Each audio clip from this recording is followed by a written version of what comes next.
যাও পাখি বলো তারে, সে যেন ভুলে না মরে। সুখে থাকো ভালো থাকো, মনে রেখো আমার। সুপ্রিয় স্টুডেন্ট, আশা করি তোমরা ভালোই আছো। অনেকদিন তোমাদেরকে দেখি না, তাই আজকে তোমাদের জন্য আমি ভিডিও ক্লাস তৈরি করছি। আশা করি অঙ্ক মনোযোগ দিয়ে করবা।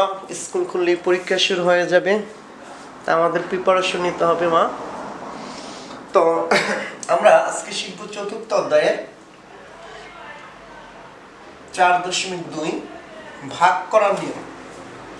তা আমরা একটু ছোটবেলার চলে যাই। তো ভাজ্য সমান কি স্যার?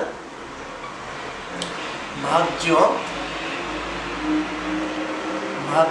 সমান ভাজক গুণ কি স্যার? ভাজক গুণ ভাগফল।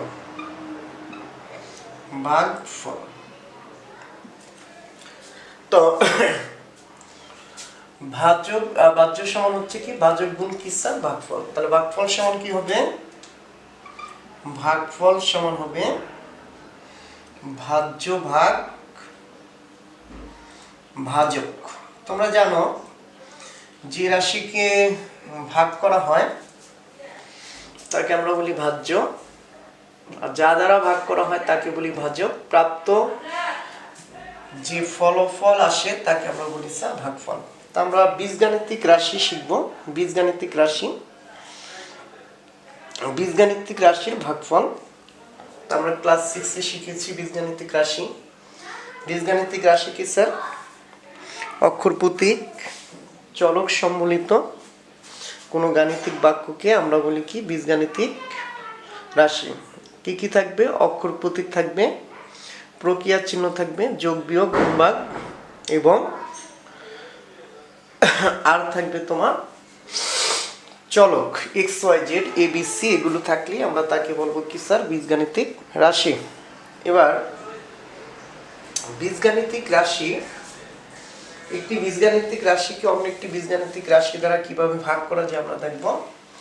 আমরা ক্লাস 6 এ দেখেছি a⁴m ভাগ a⁴n। একই রাশি যদি স্যার ভাগ হয় তাহলে সেক্ষেত্রে ভাগফল কি হয় স্যার? বিয়োগ হয়। এটা হচ্ছে আমাদের সূত্র। গুণ হলে পাওয়ার যোগ হয়, আর যদি ভাগ হয় তাহলে পাওয়ার কি হবে? বিয়োগ হবে। যেমন তোমরা জানো 2⁻³ ভাগ হচ্ছে 2⁻²। তাহলে আমরা কি করব? পাওয়ার কি করব স্যার? বিয়োগ করব। তো বিয়োগ করলে আসে কত স্যার? 2। তা যাই হোক, আমরা এটাকে বলা হয় ভাগের কি বিধি স্যার? সূচক বিধি। আমরা এগুলো জানি, শিখি। এবার আমরা প্রথমে শিখব যে ভাগ হলে পাওয়ার কি হবে স্যার? বিয়োগ হবে। ভাগ হলে পাওয়ার কি হবে স্যার? বিয়োগ হবে। ভাগ হলে পাওয়ার কি? বিয়োগ হবে। এটাকে বলা হয় সূচক বিধি। তাহলে প্রশ্ন আসতে পারে, পরীক্ষায় আসতে পারে যে সূচক বিধি কাকে বলে? মূলত ভাগের সূচক বিধি কি? তাহলে ভাগের সূচক বিধি, লক্ষ্য করো, সূচক বিধি। তো ভাগের সূচক বিধি কি স্যার? আমরা লিখব সাধারণভাবে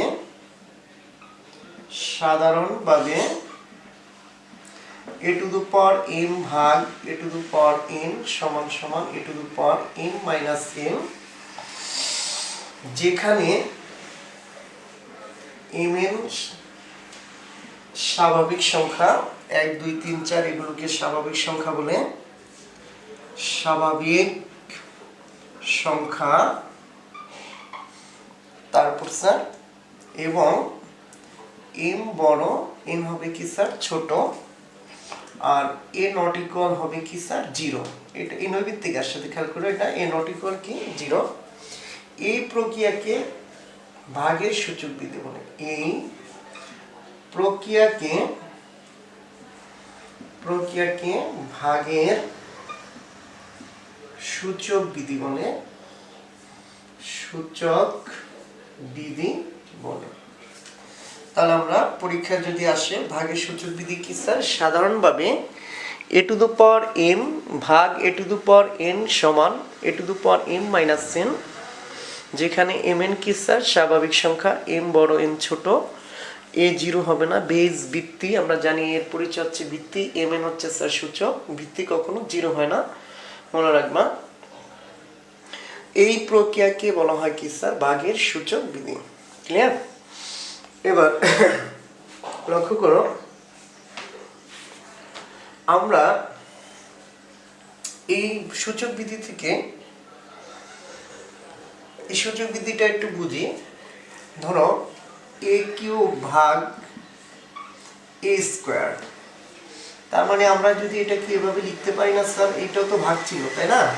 বাই বলি আমরা, তাহলে a cube by a square. তাহলে a কতবার গুণ স্যার? যত পাওয়ার ততবার গুণ। দেখো 3 বার গুণ, আর এখানে হচ্ছে স্যার 2 বার গুণ, কাটা একবার একবার, তাহলে থাকলো কি sir? a to the power 1। দেখো তো, যদি আমরা বিয়োগ করি 3 বিয়োগ 3 মাইনাস 2, তাহলে সমান সমান থাকে 1। তার মানে দেখো ভাগ করলে পাওয়ার কি হয় স্যার? বিয়োগ হয়। যদি স্যার তাহলে এই সূচক বিধি থেকে আমরা নতুন একটা সিদ্ধান্ত আসবো। দেখো আমি সিদ্ধান্ত বলবো। আচ্ছা স্যার বলো তো, a to the power m ভাগ a to the power n মানে কি স্যার? তাহলে আমরা লিখবো এই ভাগ a to the power m, নিচে কি sir? a to the power কি m। তো m কাটো, রইল কি স্যার? রইল কি স্যার? 1। এবার দেখো আমরা দেখতে পাই স্যার, দেখো তাহলে a to the power m ভাগ হলে পাওয়ার কি করতে হয় স্যার? বিয়োগ করতে হয়। তাহলে আমরা বিয়োগ করলাম m বিয়োগ m সমান সমান হচ্ছে কি স্যার? 1।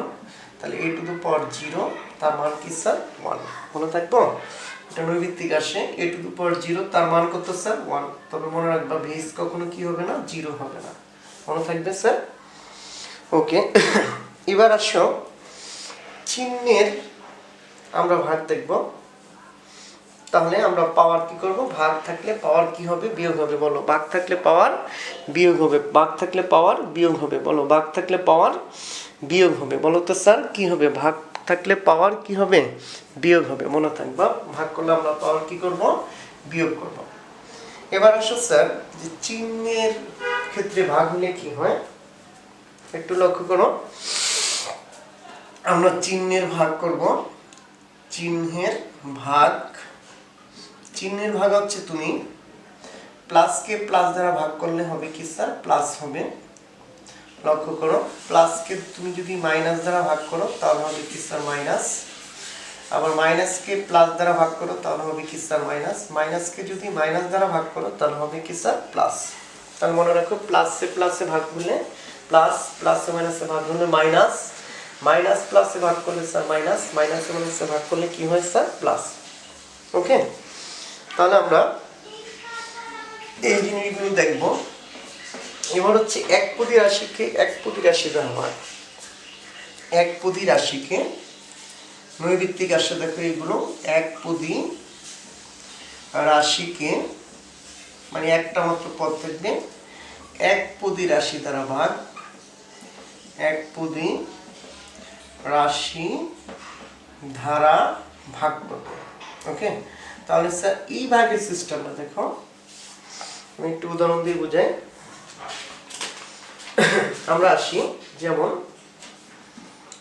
যেমন sir 10 a to the power 5 b to the power 7 K 5 a to the power 2 b cube দ্বারা কি করো? ভাগ করো, ভাগ করো। ওকে, তাহলে আমরা কি লিখবো স্যার? ভাগফল সমান, ভাগফল সমান লিখবো। উপরে কি থাকে স্যার? সবসময় এটাকে যাকে ভাগ করা ভাজ্য উপরে থাকবে, নিচে কি থাকবে? ভাজক থাকবে। আমরা দেখেছি যে ভাগফল সমান সমান হচ্ছে কি ভাজ্য ভাগ কি স্যার? ভাজক। এই যে আমরা একটু আগে সূত্র লিখেছি, ভাগফল, ভাগফল সমান ভাগফল সমান হচ্ছে উপরে স্যার ভাজ্য আর নিচে থাকবে কি স্যার ভাজক। তাহলে যাকে ভাগ করা হয় সে হচ্ছে কি স্যার ভাজ্য, তাহলে এটা হচ্ছে কি স্যার ভাজ্য আর এটা হচ্ছে কি স্যার আমাদের ভাজক। ওকে, তাহলে এটা ভাজক, এটা কি স্যার ভাজ্য। তাহলে আমরা ভাজকটাকে উপরে লিখি 10 a to the power 5 b to the power 7 আর নিচে লিখব 5 a square b cube। তো আমরা ভাগের সূচক বিধি ইউজ করি, সংখ্যাকে সংখ্যা দ্বারা ভাগ করব স্বাভাবিক নিয়মকে। 10 কে 2 দ্বারা ভাগ করলে আসে কত স্যার 2, পাওয়ার বিয়োগ হবে 5 - 2 আর b পাওয়ার বিয়োগ হবে 7 - কি স্যার 3, তাহলে 2 এই 5 এর থেকে 2 বিয়োগ করলে 3 আর b এর উপর আসে স্যার 4। এটা হচ্ছে কি আমাদের কি অ্যানসার।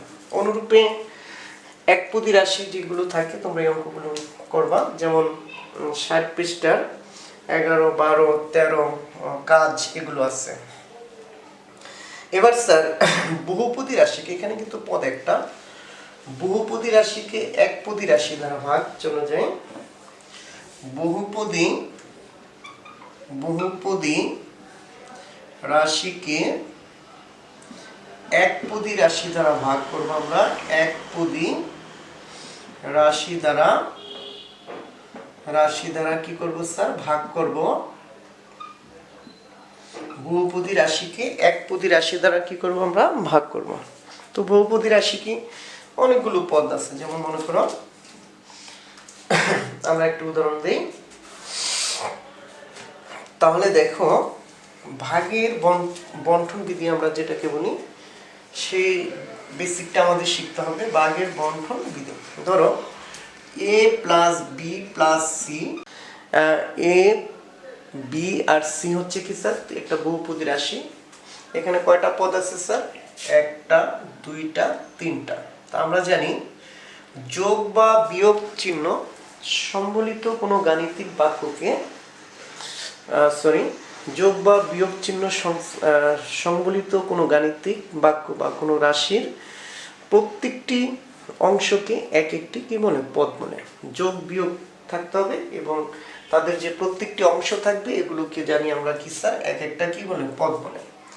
তাহলে এই এ একটা পদ, বি একটা পদ, সি একটা পদ, তাহলে এটা কি রাশি স্যার বহুপদী রাশি। ধরো এটাকে আমরা সি দিয়ে ডি দিয়ে ভাগ করব, তাহলে a + b + c ভাগ হচ্ছে স্যার ডি।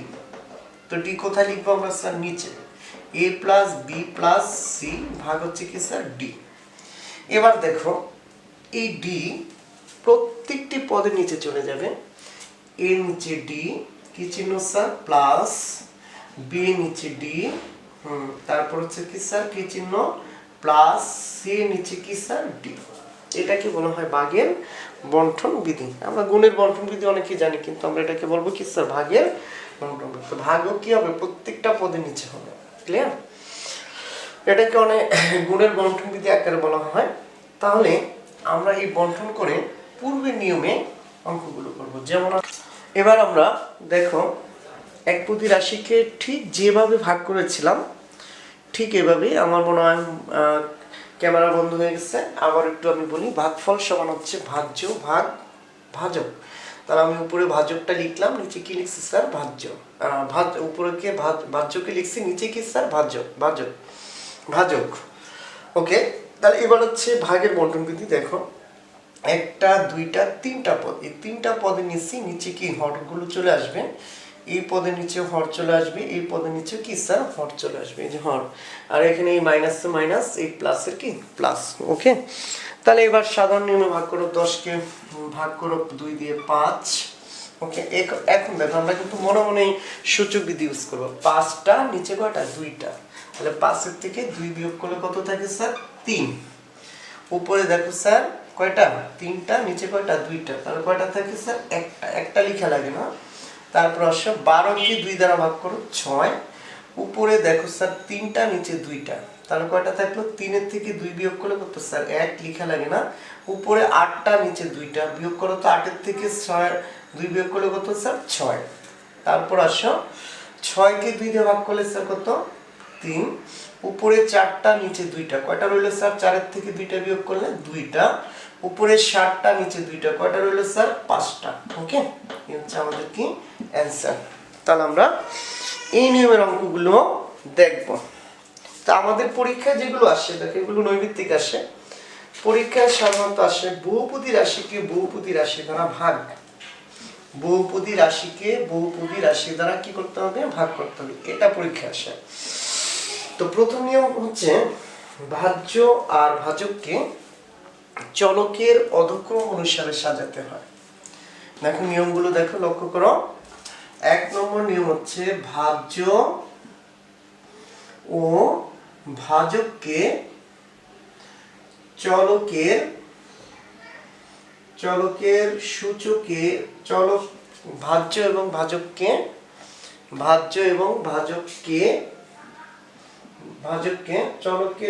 চলকের যে চলকটা থাকবে, চলকের সূচকের দেখো, চলকের সূচকের অধক্রম অনুসারে সাজাতে হয়। অধক্রম মানে বড় থেকে ছোট। অধক্রম অনুসারে সাজাতে হয়।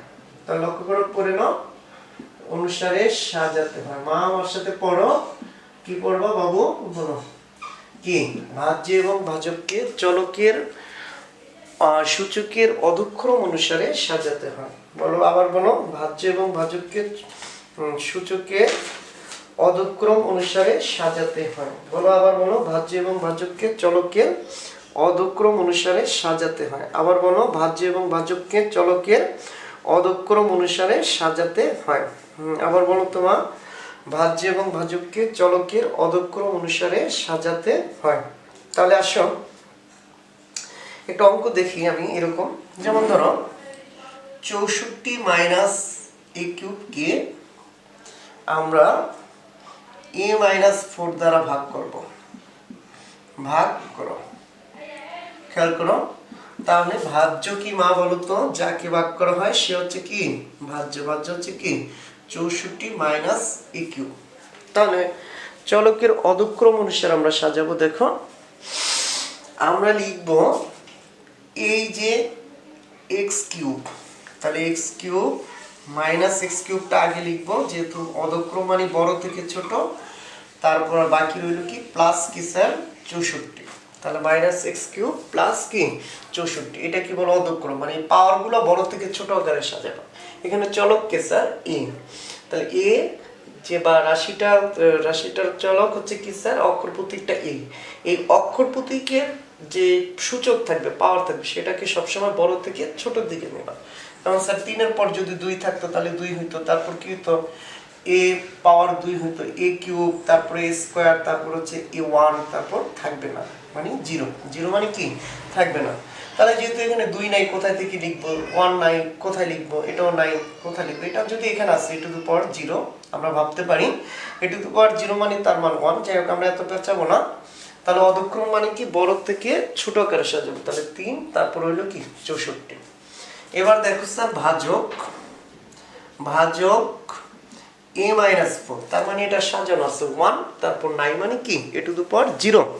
9 মানে কি স্যার? a টু দি পাওয়ার কি 0। 9 মানে কি a টু দি পাওয়ার কি স্যার? 0। 9 মানে কি? ওকে, তাহলে একটু লক্ষ্য করো ভাজ্যকে আবারও দেখি। এই যে দেখো, চলকের সূচকের অধক্রম অনুসারে সাজাইছি। চলকের সূচকের অধক্রম অনুসারে সাজাইছি। দেখো 3, তারপর 9, তারপর 1, তারপর কি 9। তাহলে বড় থেকে ছোটর দিকে সাজাবা। যেমন একটু উদাহরণস্বরূপ বলো তো 5, 6, 7, 2। এটা কিভাবে সাজাবা? তাহলে 7 প্রথমে, 6 তারপর 5, তারপর লিখবা কি 2। এরপর এদের সাথে যা যা থাকবে তারা থাকবে, যোগ বিয়োগ সংখ্যা যা থাকবে তাই থাকবে। এবার আমরা হচ্ছে কি স্যার, এবার আমরা কিভাবে করবো? ভাগ প্রক্রিয়া যেভাবে পাটিগণিতে যেভাবে আমরা ভাগ করেছিলাম এভাবেই সাজাবো। এখানে আমরা একটা রেখা দিই, আর এখানে লিখি স্যার কি ভাজক, আর এখানে লিখি ভাজ্য। ওকে, এইভাবে আমরা লিখি। ঠিক এভাবে ভাগ করব। তো এবার আমরা যে নিয়মগুলো আছে, যে দেখো 2 নম্বর নিয়ম হচ্ছে ভাজ্যের প্রথম পদকে প্রথম পদকে ভাজকের প্রথম পদ দ্বারা ভাগ করব। ভাজকের প্রথম পদ দ্বারা কি করব স্যার? ভাগ করব। বলো আমার সাথে পড়ো, ভাজ্যের প্রথম পদকে ভাজকের প্রথম পদ দ্বারা কি করব স্যার? ভাগ করব। পড়ো আমার সাথে, ভাজ্যের প্রথম পদকে ভাজকের প্রথম পদ দ্বারা ভাগ করব। নিয়মগুলো পড়ো, নিয়ম না শিখলে তো আমরা অঙ্ক করতে পারবো না। এই নিয়মগুলো প্রত্যেকটা অঙ্কের জন্য হবে। বলো, ভাজ্যের প্রথম পদকে ভাজকের প্রথম পদ দ্বারা ভাগ করব। ভাজ্যের প্রথম পদকে ভাজকের প্রথম পদ দ্বারা ভাগ করব। স্যার পড়ো তো আবার, ভাজ্যের প্রথম পদকে ভাজকের প্রথম পদ দ্বারা ভাগ করব। পড়ো স্যার আবার, ভাজ্যের প্রথম পদকে ভাজকের প্রথম পদ দ্বারা ভাগ করব। জি স্যার, আবার পড়ো, ভাজ্যের প্রথম পদকে ভাজকের প্রথম পদ দ্বারা ভাগ করব। পড়ো স্যার। ওকে, তাহলে বলো তো স্যার, এই যে আমাদের ভাজ্যের প্রথম পদকে আমরা একটু এগুলো আমরা রাফ করবো স্যার সবসময়। ভাজ্যের প্রথম পদ হচ্ছে কি? মাইনাস এ কিউব। তারপর হচ্ছে এই যে দেখো মাইনাস এ কিউব, আর এখানে হচ্ছে কি? ভাজকের প্রথম পদ হচ্ছে কি? ভাজ্যের প্রথম পদ হচ্ছে মাইনাস এ কিউব, আর ভাজকের প্রথম পদ হচ্ছে কি স্যার? এ। তাহলে আমরা একটু আগে শিখেছি ভাগফল, যে চিহ্নের ভাগফল, মাইনাস আর প্লাস ভাগ করে কি স্যার? মাইনাস, আর পাওয়ার বিয়োগ করে এখানে 1, তাহলে এর পাওয়ার কি হবে স্যার? 3 থেকে 1 বিয়োগ করলে কত? 2। ওকে, তাহলে আমরা কি পাইলাম? Minus square. এবার আমরা সেকেন্ড 3 নম্বর নিয়মে চলে যাব। প্রাপ্ত ভাগফল দ্বারা আমরা 3 নম্বর নিয়মে চলে যাব স্যার। প্রাপ্ত ভাগফল দ্বারা 3 নম্বর নিয়ম হচ্ছে কি স্যার? দেখো, প্রাপ্ত ভাগফল দ্বারা ভাজককে গুণ করে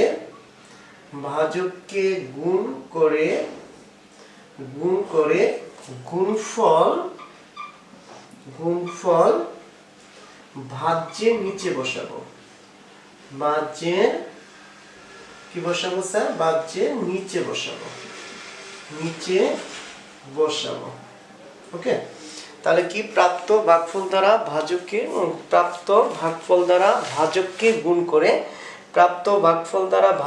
গুণ করে আমরা গুণফল ভাজকের নিচে বসাবো। সদৃশ আকারে বসাই দিতে পারলে আরো ভালো, আর সদৃশ না হলে কি সমস্যা নাই, সদৃশ মানে দেখতে একরকম স্যার। তাহলে দেখো, এবার গুণ করো, ভাজ্যের নিচে বসাও। তো মাইনাস, এই যে গুণটা করো স্যার, মাইনাস, এই মাইনাস দ্বারা গুণ করলে এই প্লাস আছে দেখো, তো প্লাসকে এই মাইনাস দ্বারা গুণ করলে মাইনাস, এ আর এ স্কয়ার গুণ করলে কি হবে স্যার? এ কিউব। প্রথমটা মিলে যাবে। এরপর দেখো স্যার, এই মাইনাস আবার খেয়াল করো, এই মাইনাস প্রত্যেকটি পদকে বলেছি দেখো ভাজককে গুণ করব, মানে কি? ভাজক প্রত্যেকটা পদকে গুণ করব। তাহলে মাইনাস দিয়ে গুণ করলে চিহ্নের পরিবর্তন হলো, প্লাস হইলো মাইনাস, আর এই মাইনাস হইলো কি স্যার? প্লাস। ওকে, এখন দেখো 4 এর সাথে a স্কয়ার গুণ করলে কি আসবে স্যার? 4a square. এই যে দেখো মাইনাস a স্কয়ার দ্বারা তোমরা গুণ শিখছো না স্যার? তাহলে গুণটা করো, এই গুণটা করো। তাহলে মাইনাস a স্কয়ার গুণ a, তারপর হচ্ছে এই মাইনাস, তারপর হচ্ছে কি? মাইনাস a স্কয়ার গুণ কি স্যার? 4। তাহলে এই মাইনাসে প্লাসে মাইনাস a কিউব, এই মাইনাসে প্লাস 4 কি স্যার? a square. এই যেটা আমরা এখানে বসাবো। ওকে স্যার, তারপর আমরা বিয়োগ করব। 4 নম্বর নিয়ম হচ্ছে কি? বসাবো, তারপর কি স্যার? বিয়োগ করব। ভাগের মতই কি করব? বিয়োগ করব। এই 3টি নিয়মই চলমান থাকবে যতক্ষণ পর্যন্ত ভাগশেষ কি না আসে স্যার? শূন্য না আসে। তাহলে দেখো তো আমরা বিয়োগ করি। বিয়োগ করলে স্যার নিচের চিহ্ন কি হয়? পরিবর্তন হয়। বিয়োগ করলে নিচের চিহ্ন পরিবর্তন হয়। এই যে মাইনাসটা হয়ে যাবে স্যার প্লাস, আর এই প্লাস হয়ে যাবে কি স্যার? মাইনাস। তাহলে দেখো মাইনাস প্লাস কাটা, এই উপরটা ভাববাই না, ধরো এটা নাই, তাহলে প্লাস এ কিউব মাইনাস এ কিউব বিয়োগ করলে কি? 9। তো দেখো থাকলো কি স্যার? 64 থেকে তো এটা বিয়োগ করতে পারবো না, কিন্তু সদৃশ না, 4a স্কয়ার আর 64 হচ্ছে কি ভিন্ন। যদি এখানে a স্কয়ার থাকতো তাহলে আমরা বিয়োগ করতে পারতাম। তাহলে আমরা সাজাবো, প্রথমে লিখব 4a স্কয়ার, মনে রাখবা আমরা এই জিনিসটা কি আস্তে আস্তে ধীরে ধীরে দেখবে। এখানে কত আছে স্যার? পাওয়ার 1, এখানে কি হবে 2, এভাবে যাবে। বা এখানে কত স্যার? 3, তারপর কত হবে 2, এভাবে কমতে থাকবে। প্লাস কত স্যার? 64। সেম নিয়মগুলো আবার নিয়ম কি? ভাজ্যের প্রথম পদকে, নতুন যে ভাজ্য পেয়েছি তার প্রথম পদ কি স্যার? -4। লক্ষ্য করো আমরা যে ভাগফলটা পাইলাম -4 এই -4 দিয়ে আমরা গুণ করব কাকে স্যার? a - 4 কে। তাহলে গুণ করো কত আসে স্যার? -4a স্কয়ার, এই মাইনাসে মাইনাসে প্লাস, তারপর কত আসবে স্যার? 4 4 16a। খেয়াল করো, এই মাইনাস এই প্লাসে মাইনাস, 4a সাথে গুণ করলে